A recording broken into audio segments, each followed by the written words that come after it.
नमस्कार मु दिलीप पात्र निमापड़ा एनएससी विजु जनता दल परिवार तरफ निमापड़ा निर्वाचन मंडल समस्त भोटर भाई और भौणी मानू शुभेच्छा जनाऊँ नमस्कार करुच्ची और शुभ संध्या। मु निमापड़ा निर्वाचन मंडली 106 आसेम्बली कन्स्टिट्युएंसी विषय दुई पद कथा कहबी आपण मैंने शुणे मु केते ठीक कहूँ केते भूल कहूँ आकलन करेंगे और आपणकर विचार देवे। गोटे कथा मु कहीदेवा चाहे एठी बीजेपी रे जे कैंडिडेट होती एवं बीजेडी जे कैंडिडेट होती से दुई जन कैंडिडेट विषय आम निमापड़ा निर्वाचन मंडली समस्ते भल भाव जानते। गोटे दल थे बर्तमान से दुई दल अपोजिशन होती जड़े बीजेपी लड़ुंट आउ जड़े बीजेडी लड़ुंट। बीजेपी जी लड़ुंट से बहुत कथा कहते कौन दिलीप नायक विषय जे बीजेडी कैंडिडेट होती काली नामांकन कर विषय अनेक कथा से बाइट दौरान जमी माफिया ठू आरंभ कर विभिन्न कथा से कही चली केते दूर जमी माफिया किए जमी माफिया से कथा आम समस्त जानीचे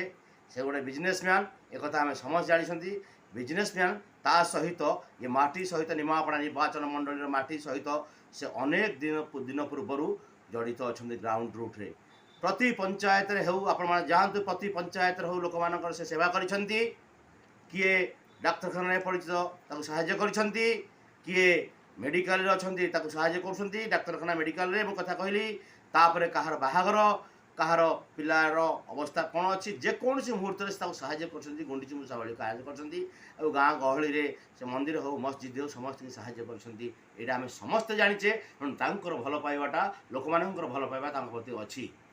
अन्य पक्षे जी बर्तमान बीजेपी कैंडिडेट होती सी खाली कथा कहते ग्राउंड रूट को जाई नाहंती तीन थन विधा माने बीजेपी लड़ी 2009 स्वाधीन लड़िले कौन पाई लड़े आपण मैंने समस्त जानी 2014 बीजेपी तरफ लड़िले 2019 बीजेपी तरफ लड़िले और 2024 बीजेपी लड़ाक जाऊँगी आम ये खाली बाहबा आम ग्राउंड रे किसी काम करवानी लोक को ठीक इलेक्शन बेले आसवा हालो हाय बाय कर चली जावा लोक मैंने तो ग्रहण करूना आपण मान पाखे जो चेला चामुंडा मैंने अच्छा से कौन कहते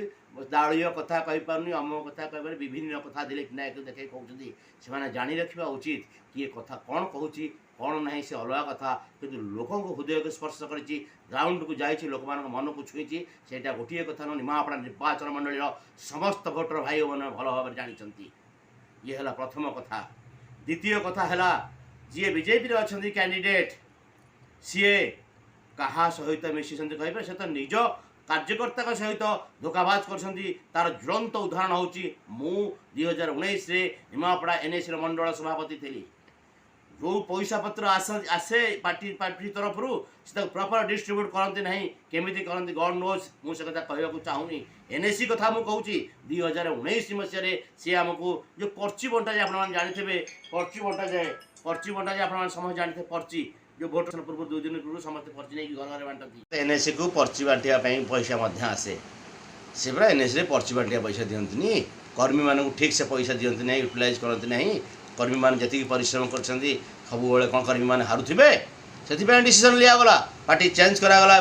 जबरदस्त लड़े हम आउ जो भी मैंने सेपटे अच्छा चला चामुटा मैंने भल भाव जानते किंतु कौन कही चलते से कथा कही पारना ये करना नेत्री से पार्टी नेता नेत्री मैंने कहते कौन ना जमी माफिया और सी तो जन बिजनेसमैन समस्त जानी से बिजनेस कर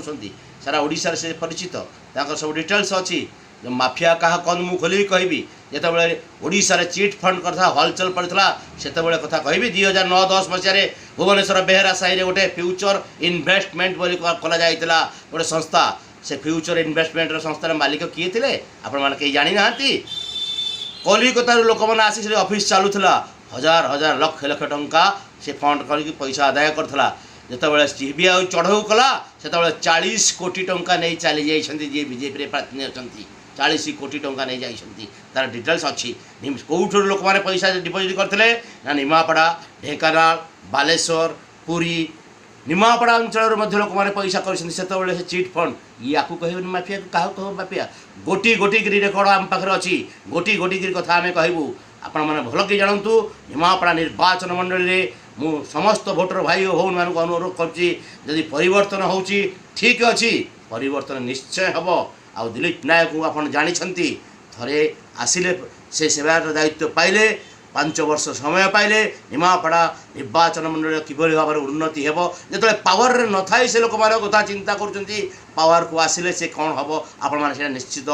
ଭାବିପାରୁଥିବେ, ଚିନ୍ତା କରିପାରୁଥିବେ। ଏତିକି ନିବେଦନ ଆପଣମାନଙ୍କୁ ନିମାପଡ଼ା ନିର୍ବାଚନ ମଣ୍ଡଳୀ ଭାଇ ଓ ଭଉଣୀମାନଙ୍କୁ, ଆପଣମାନେ ଯୋଡ଼ା ଶଙ୍ଖରେ ଭୋଟ୍ ଦିଅନ୍ତୁ। ଗୋଟିଏ ଭୋଟ୍ ଦିଲ୍ଲୀପ ନାୟକଙ୍କୁ ଏମ୍ଏଲ୍ଏ ପ୍ରାର୍ଥୀ ଭାବରେ ଜିତାନ୍ତୁ, ଆଉ ଗୋଟିଏ ଭୋଟ୍ ଆମର MP ଡକ୍ଟର ରାଜଶ୍ରୀ ମଲ୍ଲିକଙ୍କୁ ମଧ୍ୟ ଜିତାନ୍ତୁ। ଏତିକି ମୋର ଅନୁରୋଧ। କାହା କଥା ଶୁଣିବାର ନାହିଁ, ଯେଉଁଟା ଠିକ୍ ସେଇଟା ଠିକ୍ କରନ୍ତୁ। ଗୋଟିଏ କଥା ହେଲା, କେତେ ଦିନ ଆମର ପ୍ରିୟ ପ୍ରଧାନମନ୍ତ୍ରୀ ନରେନ୍ଦ୍ର ମୋଦିଙ୍କ ବାହାନାରେ ମୋଦି ହାୱାରେ ଆପଣମାନେ ଚାଲିବେ?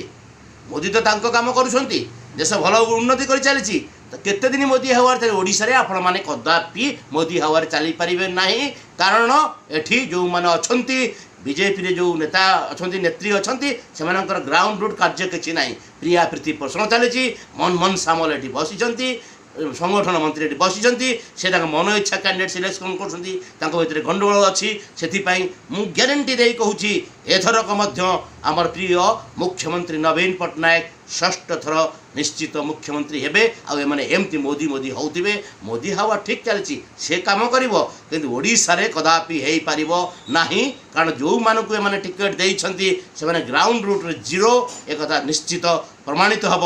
ଜୁନ୍ 1 ତାରିଖ ଭୋଟ୍ ପରେ, ଜୁନ୍ 4 ତାରିଖରେ। ରହିଲି, ଧନ୍ୟବାଦ, ଜୟ ଜଗନ୍ନାଥ।